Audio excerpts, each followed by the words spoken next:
Hello and welcome back to On the Workbench. Today we're taking a look at this product, the Micro Defense UV air cleaning system from Honeywell. This is a product that installs into your furnace, assuming that you have a forced air heating system.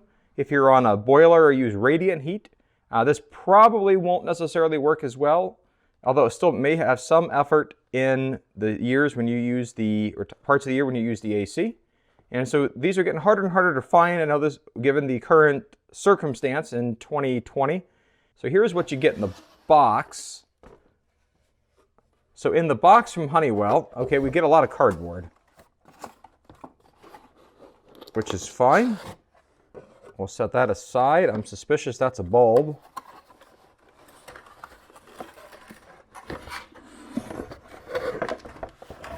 And then we have our electrical unit with our cord.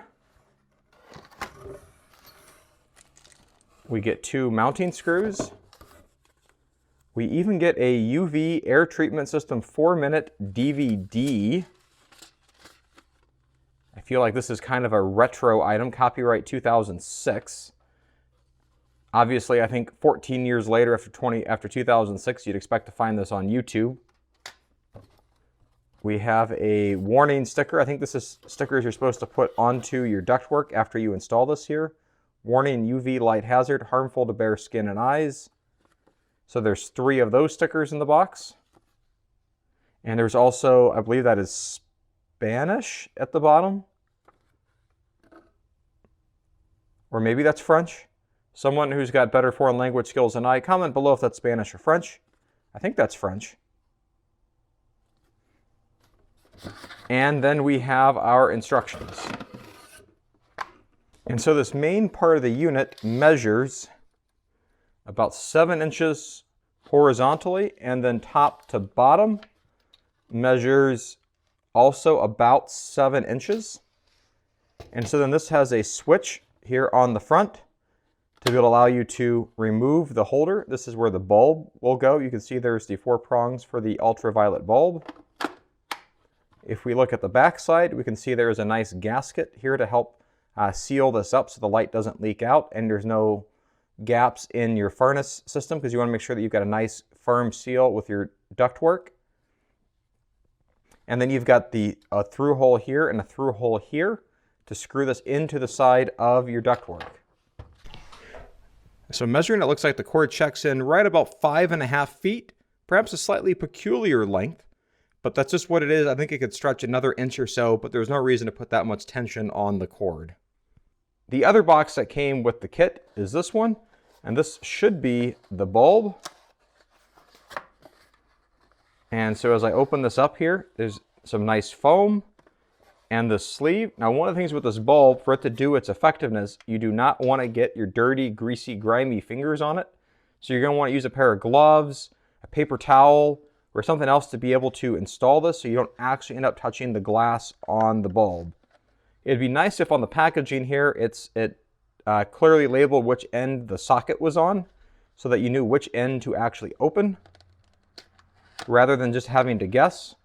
I got lucky, it appears, and I can see the socket here on this end. And so my bulb here looks like it has a date code of 2013, April 163R2.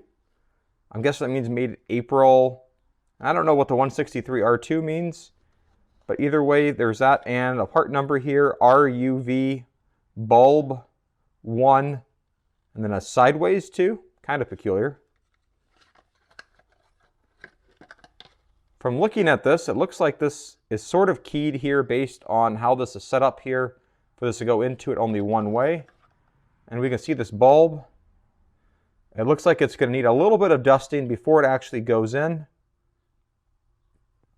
This would be the most fragile part. The whole kit here is about 130 bucks.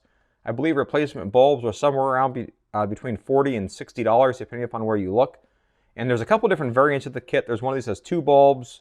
One is with a slightly longer bulb that's intended to clean the inside of the furnace. I'm sorry, the A coil on an AC system. So make sure you get the right bulb. I'll put links below to all of these parts where you can pick those up. And so with that, let's go inside and install this. The tools that you're going to need for this project are going to be as follows. First, we're going to need a 3/32 drill bit.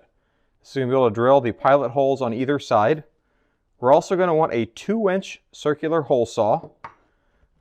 We're also going to want a magnetic level, preferably one that's magnetic so it can stick on the side of your duct. You're going to need a drill. And then I'm also going to use a scratch owl, or you could use an ice pick or something else that's very sharp and pokes a small hole, and a marker. Like I'm going to use this Milwaukee Inksol marker, or you could use a Sharpie marker. And the other tool of sorts that you may want is an extension cord to be able to get this to be able to reach to your nearest receptacle. And if we're using power tools, make sure we're wearing safety glasses and we're following good safety protocol. A couple of other tools you'll probably want.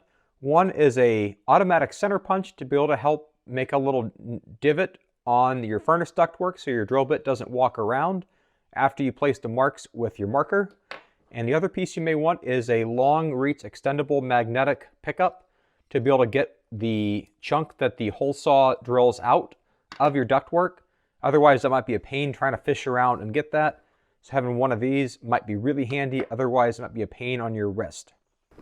The first step in getting started on this project is to know how to deactivate your HVAC system. The most important part to deactivate is going to be the blower. And on various units, there may be a switch somewhere around your unit. You may have to go to your circuit breaker box and flip a breaker, or you may be able to deactivate it from your thermostat. You're going to have to be able to know how to do that on your own, because you definitely do not want to have the blower kick on and suck up any debris or accidentally get a finger caught in the wrong spot while installing this system.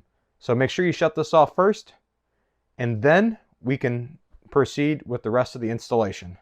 Now the next step to get this going is going to be use a template that's in the book. It's either on page 5 in English, 17 in, I believe that's French, and 29 in Spanish. You can grab any one of those. The template is identical. And so I'm just going to grab the one out of the back of the book. Here I'm going to grab the Spanish one. It doesn't matter the language. And then you can either make a photocopy of this. You could trace it. I'm just going to go ahead and tear this out of the book like that. And then what I'm going to use while this is on my wooden workbench is I'm going to take the sharp tip of my scratch owl here. And I'm going to align this with the point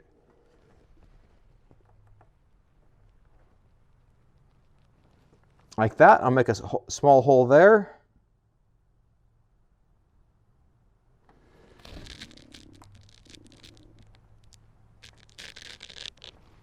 And then make a small hole there.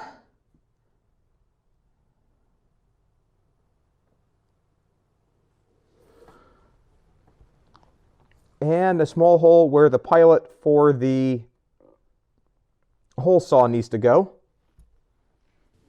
All right, I'm over here at my furnace, and I got this in the location where I want to put it. And I've got my template laid out here. I've got my level.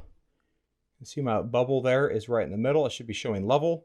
And I've got access to my holes for me to then do color over the holes to know exactly where to start my pilot holes. So now let me use the marker, and then I come back with the automatic center punch.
And then after you got it up, you're going to want to make sure that you have access clear and through for your light bulb to be able to get through and into the furnace. There should be an unobstructed access. Remember, there is that little bit of a foam gasket around the outside to help to make a nice airtight seal. To get the metal disc back out of your furnace, depending on how lucky or unlucky you are, I ended up breaking out my borescope camera and a magnetic pickup tool to be able to get it out, because I could not get my hand all the way into the small opening where my filter goes to be able to retrieve it. I also ended up sticking an extra light down there to help me see with the borescope.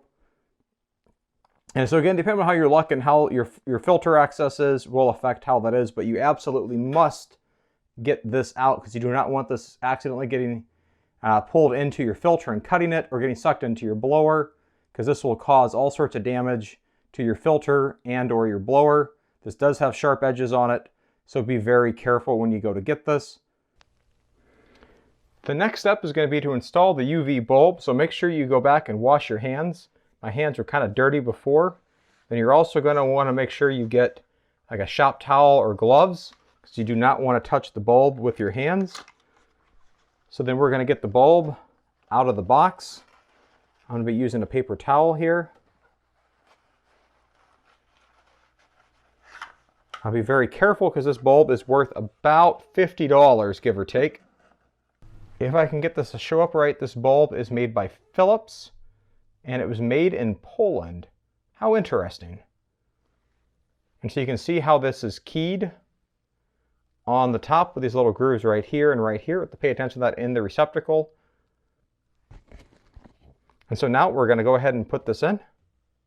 If we look at this, we can see the top up here says key side. So we're just simply going to put this in here like this. And it kind of gives me a nice little satisfying pop into place. And then now with this, click it into place like that. And then after you're done, go ahead and plug it in. There is no power switch on this. And this is going to be how we're going to verify that it is working. We can see this. Let me turn off one of my other lights here. And let's see if we can see that we're on. We've got a blue light. The final step is going to be to install one of our warning labels onto our ductwork. And now with the label on, we should be good. If you want to, in this case here, I'm going to come back with some electrical tape and try to tidy up my power cord to make sure that that just looks a little bit tidier in my basement space where the furnace is. Entirely optional, you don't have to make it look pretty, but I kind of want to make it look a little bit better than having this cord hanging off the side. Just me. All right, so here's my final install. You can see I've got the electrical tape on it to help provide a nice clean look. Maybe I'm just a little bit OCD in doing that. And so I think that this makes it look a little bit tidier, so I need to get over and service and check my hot water heater that's adjacent to this. I'm not running into any trouble, so I don't accidentally snag myself on it. And so with that, that wraps up the installation here. It is now safe to turn your system back on and reconnect the power however you disconnected it on your system. One other final bit, depending upon where this is located, there is the indicator light here that is just this light, faint blue color. You may or may not want to put a piece of electrical tape over that just to be able to cover that up in case that light is obnoxious or annoying to you. But you may want to cover that up just to protect your eyes and your health. Just for the same reason why there's the UV light sticker that you have to add to your ductwork. And so the extras of those and my user manual and the receipt for this is all going to go into my homeowner's file folder that I keep. And so then it'll be filed next to my paperwork with the ductwork and everything, I'm sorry, my furnace and everything else that is related to the home. You also want to just double check to make sure there is no light leakage out on the side. There is that gasket there. You would be able to see a faint color from the UV light if it is to leak out, but that rubber gasket should seal that up. And assuming you got the screws in tight on each side, you should be good. So one of the questions that I had is, what is this device going to cost me to operate per day, per year, or whatever? So what I've got here is I've got the Honeywell UV device put into a line splitter. my amp clamp around the ×10 coil. And so take this number of amps, divide it by 10. So the meter showing 1.28 amps, divide that by 10, gets us to 0.128 amps that we're drawing. And now we'll jump to some calculations to determine how much this is costing me. Okay, so to get started trying to figure out how much this device is going to cost us, we're going to need to be able to gather a little bit of data. So if you live in North America like I do, the nominal input household voltage in most of your outlets is going to be 120 volts. Now, I'm not talking about plugging this into a dryer outlet or a electric stove outlet, but just a nominal regular household outlet. It's about 120 volts. Now, that's nominal. Actual, for me personally, tends to range just slightly above that, about 121.5. And I know that because I actually have a graph of my input line voltage. This is for the last 3 days. I run, this is a little bit of a tangent, I run Home Assistant on my household network, and that's connected to a UPS system for my computers, and it logs the input voltage on that so the UPS can then deliver clean power to my computer system. And so here's just a quick plot that I'm able to get out of Home Assistant showing my actual voltage over the last 3 days. And you can see sometimes it's a little bit higher, sometimes it's a little bit lower, but you can see that my plot is almost always above 120. Obviously, for you, your situation may vary. And then as we just saw, the current being consumed by this device is about 1/8 of an amp, just slightly more than that at about 0.128. And then a final bit of data we're going to have to get is going to be from our utility bill.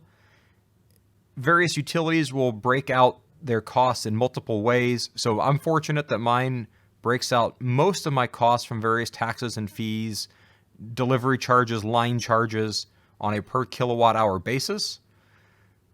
There's a few other fixed fees in my bill for the electricity costs that are not included in here. And again, bear in mind that most utilities tend to have summer and winter rates that may vary for electricity cost, and you'll need to choose the rate that's appropriate for you. This is the value that I chose based on my utility bill for a month that seems to split between the two, where I've got some division between summer and winter rates.